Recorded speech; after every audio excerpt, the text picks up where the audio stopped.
Hello everyone, good day. I am Mark Aaron G.R. Solon, your discussant at this moment. So mine is to discuss to you the communicative language or competence, and one of its microcompetencies is linguistic competence. Okay, so this topic of mine will be answered what to say, when to say, and where to say. Communicative language teaching involves developing language proficiency through interactions embedded in meaningful contexts. This approach to teaching provides authentic opportunities for learning that go beyond repetition and memorization of grammatical pattern in isolation. A central concept of the communicative approach to language teaching is communicative competence, the learner's ability to understand and use language appropriately to communicate in authentic rather than simulated social school environments.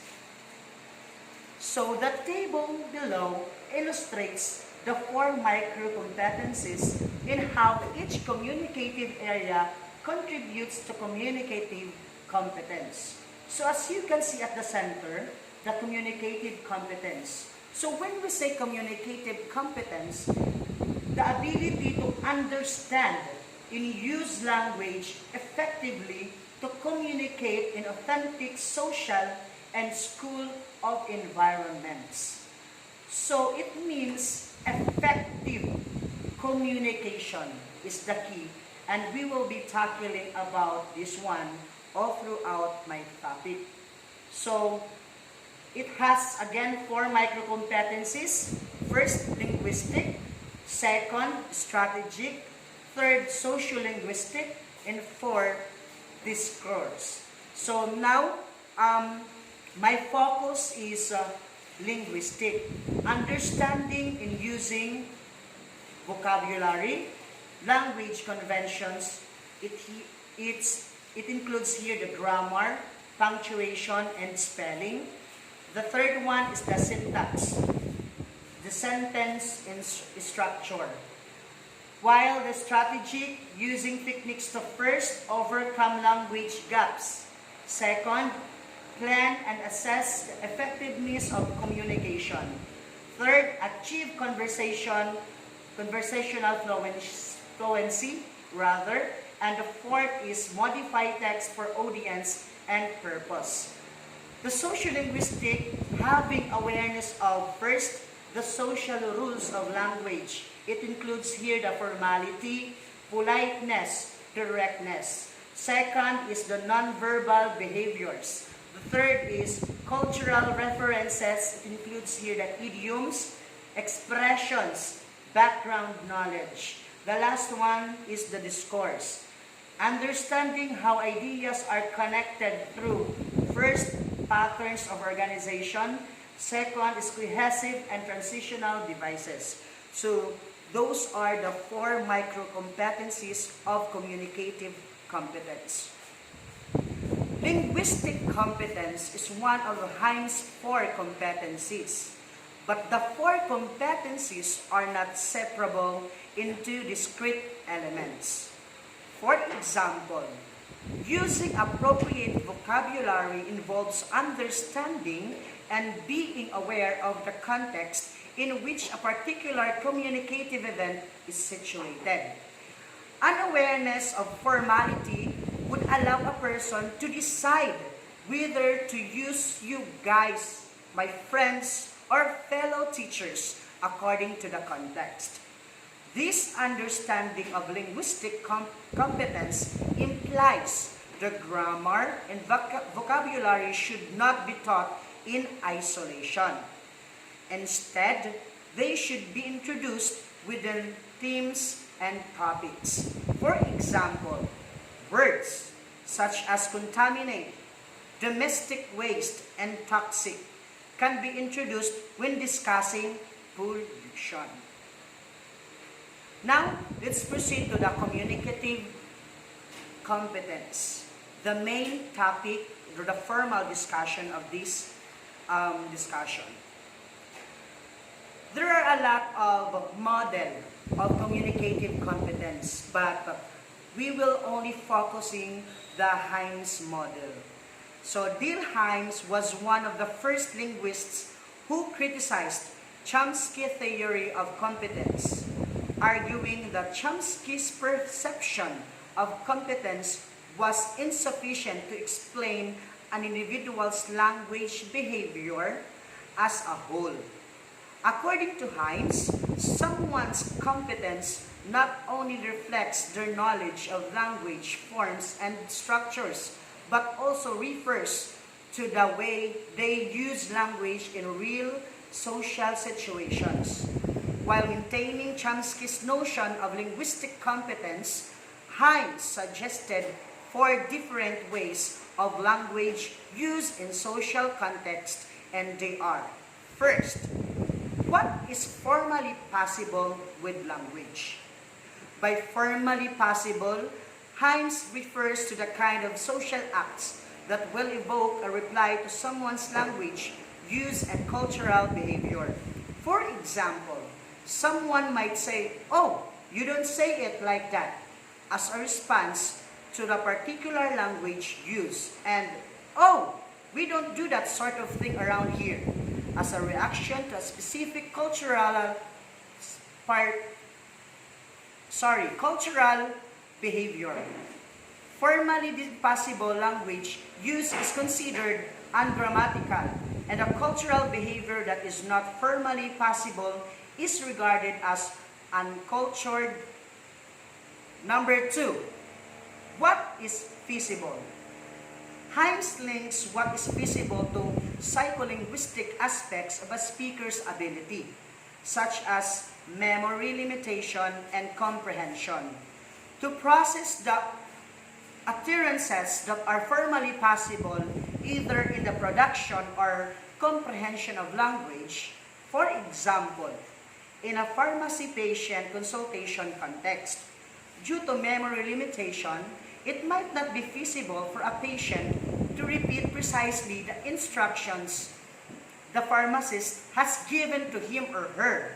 Likewise, the pharmacist may not find it feasible to diagnose the patient due to his lack of a medical expertise to do so. Third, what is appropriate? Appropriateness can be seen as a relationship between a specific linguistic performance in its context perceived by participants in a communicative practice. Therefore, certain language use may or may not be appropriate for someone in a particular context. For example, many will not find it inappropriate when they hear a 3-year-old scream, "I hate you, mommy," at his mother when the mother refused to allow him to eat his candy. The last one is, what is actually done? According to Himes, these are probabilistic of language that decide which subset of formally possible, feasible, and appropriate utterances will be used by participants in particular speech context. For example, when participants consider certain linguistic actions to be impossible, unfeasible, or inappropriate, those actions may actually be performed. Therefore, the notion of competence may comprise aspects participants might regard as prohibited. It is important to note that Himes' primary focus was not language learning, but language as social behavior. However, later on, the broader notion of communicative competence necessitated a reconsideration of existing goals of language teaching, which ultimately led to the development of communicative approach to language teaching. Okay, so those are the ideas or the concept of communicative competence. Now let's proceed to the one of the micro competencies of communicative competence, which is linguistic competence. So linguistic competence, Hines' notion of communicative competence consists of 4 competencies. Again, these are the linguistic, sociolinguistic, discourse, and strategic.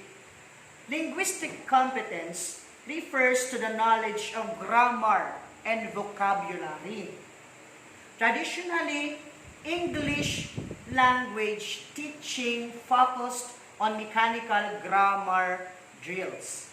This focus is influenced by idea that grammar and vocabulary are the basic building blocks of language.